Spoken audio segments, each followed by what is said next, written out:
जयदेव हैं कैसे? उन्होंने नियम ले लिया कि मैं एक वृक्ष के नीचे एक रात रहूंगा, अगले दिन दूसरे वृक्ष के नीचे सोते थे। इतना संग्रह भी नहीं किया कि कहीं मैं एक वृक्ष के नीचे 4 दिन रहा तो ऐसा ना हो जाए कि ये वृक्ष और ये स्थान मेरा है। लेकिन महाप्रभु जी को चिंता होती है जयदेव महाप्रभु की, मेरा जयदेव एक वृक्ष के नीचे सोता है, इतनी बड़ी रचना गीत गोविंद करने वाला एक वृक्ष के नीचे सोता है। तभी श्री जगन्नाथ जी ने एक योजना बनाई, और एक सुदेव नाम का ब्राह्मण था। उस सुदेव ब्राह्मण के कोई संतान नहीं थी, तो सुदेव ब्राह्मण ने जगन्नाथ महाप्रभु से कहा कि भगवान एक संतान का सुख मुझे दीजिए, मैं वचन देता हूं उसकी बाल्यावस्था पूरी हो जाने के बाद जैसे ही वो बालक कुमार अवस्था का होगा मैं आपके चरणों में निवेदित कर दूंगा, वो बालक आपका हो जाएगा, ये मेरा वचन है आप। तो जैसे ही भगवान ने देखा कि भाई ये जयदेव महाप्रभु एक ही वृक्ष के नीचे रहते हैं, तभी ठाकुर जी ने विचार किया कि हम कैसे इनके इस वृक्ष के नीचे रहने वाले सिस्टम को दूर करवाएं। तभी ठाकुर जी को याद आया कि एक सुदेव ब्राह्मण था, उसने इतने वर्ष पहले हमसे कहा था कि एक संतान हो जाए वो हमें अर्पित करेगा। ठाकुर जी की कृपा से उस सुदेव ब्राह्मण के एक पुत्री ने जन्म लिया। महाप्रभु जी ने विचार किया कि उसकी पुत्री अब विवाह के योग्य हो गई है। महाप्रभु जी ने उसको स्वप्न दिया सुदेव ब्राह्मण को,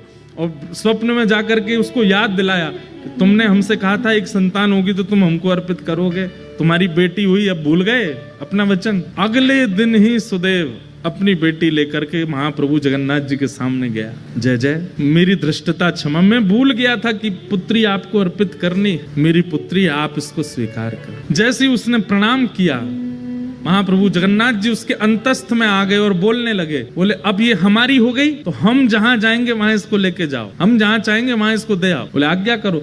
बोले एक वन में एक जयदेव महाप्रभु हैं, गीत गोविंद की रचना जिन्होंने की, उनसे जाकर के अपनी बेटी का ब्याह कर दो। पद्मावती नाम था उनका। तो सुदेव ब्राह्मण बोला भगवान वन में रहते हैं, बेटी। बोले अब ये तुम्हारी बेटी नहीं तो तुम चिंता क्यों कर रहे हो? तुम्हारी बेटी होती तुम चिंता करते ना कि जमाई हमारा कैसा, घर है कि नहीं है, परिवार है कि नहीं, संपत्ति। अब तो ये हमारी हो गई, अब इसके पिता हम हैं, हम इसके लिए योग्य वर ढूंढ चुके हैं, उससे जाके ब्याह करो इसका। और जो आज्ञा भगवान, बिल्कुल संशय नहीं है मेरे चित्त में, मैं ब्याह कर दूंगा।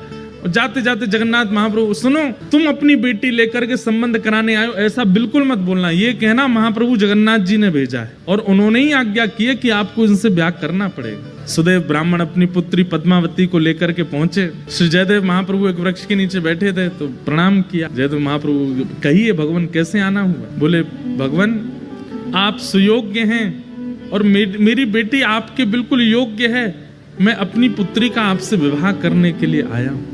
और ये मैं अपनी पुत्री का विवाह करने इस भाव से नहीं आया कि मैं इनका पिता हूं। महाप्रभु जगन्नाथ जी ने मुझे स्वप्न देकर के आज्ञा दी है कि आप इनको स्वीकार करो। जयदेव महाप्रभु उठ खड़े हुए, हंस करके बोले जगन्नाथ प्रभु तो बोलेंगे ही, खुद ने तो 16,108 किए हैं, उनको क्या कमी है? वो तो 10-5 हजार और कर लें तो भी उनको कोई दिक्कत नहीं, वो तो कर्तुम अकर्तुम अन्यथा कर्तुम समर्थ परमेश्वर हैं, वो संभाल भी सकते हैं। पर मैं कैसे संभालूंगा इनको?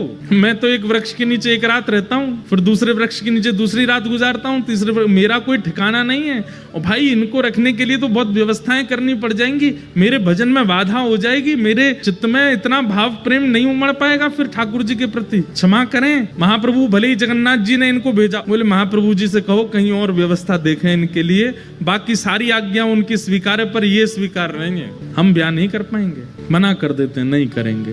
अरे आप कैसे व्यक्ति हैं, महाप्रभु जी की आज्ञा नहीं मान रहे हो, जगन्नाथ जी की आज्ञा नहीं मान रहे हो? बोले हमें स्वीकार है, हम बिना आज्ञा के ही रह लेंगे लेकिन ये नहीं करेंगे। तो एक बार को तो सुदेव ब्राह्मण को क्रोध आ गया। बोले भगवान की आज्ञा ना मानने वाले को हम कैसे दे सकते हैं, चल बेटी।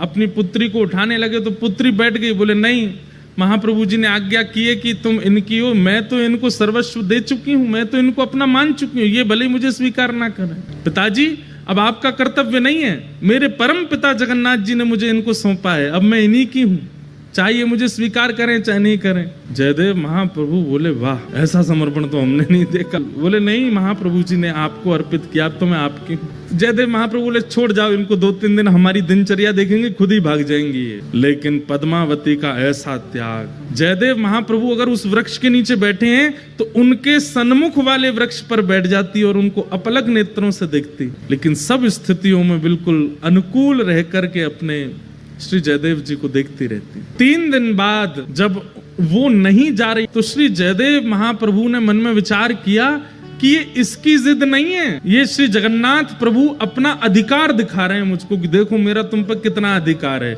मैं जिससे चाहूंगा तुमको उससे ब्याह करना ही पड़ेगा। और ये बात सोच करके श्री जयदेव महाप्रभु रोने लगे कि ठाकुर जी मुझ पर कितना अधिकार मानते हैं कि मेरे 5 बार मना करने पर भी ये कन्या अपनी स्थान से हिल नहीं रही। इसकी सामर्थ्य नहीं है कि ये वन में रह सके, इसकी सामर्थ्य नहीं है वृक्ष के नीचे रह सके, इसने कहां तपस्या देखी है, लेकिन इसको ये सामर्थ्य कौन प्रदान कर रहा है? महाप्रभु जी। जयदेव महाप्रभु ने जब इसको अधिकार माना कि ये जगन्नाथ जी का अधिकार है मेरे ऊपर, और अधिकार मान करके पद्मावती से कहा मैं तुम्हारा वर्ण करूंगा, चलो।